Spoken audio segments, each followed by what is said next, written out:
Hello everyone. ఈరోజు chia సీడ్స్తో ఒక weight loss రెసిపీని చూసేద్దామా.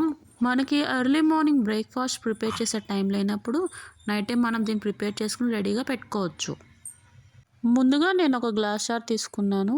మీరు కావాలంటే దీన్ని స్టీల్ బాక్స్లో కూడా చేసుకోవచ్చు. ఫస్ట్లీ హాఫ్ గ్లాస్ మిల్క్ని గ్లాస్ జార్లో వేసుకోవాలి. తర్వాత 2 టేబుల్ స్పూన్ చియా సీడ్స్ని అందులో వేసుకోవాలి. ఇక్కడ నేను స్వీట్నెస్ కోసం 1 టేబుల్ స్పూన్ హనీని యూస్ చేశాను. మీరు కావాలనుకుంటే షుగర్ని కూడా యాడ్ చేసుకోవచ్చు. మీరు ఇంకా హెల్తీగా తినాలనుకుంటే మీరు షుగర్ని హనీని స్కిప్ చేయొచ్చు.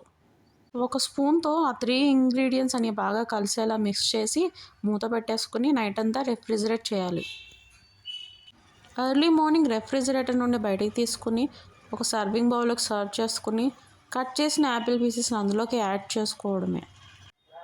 అంతే, ఎంతో డెలిషియస్గా ఉండే మన Apple chia seeds pudding ready.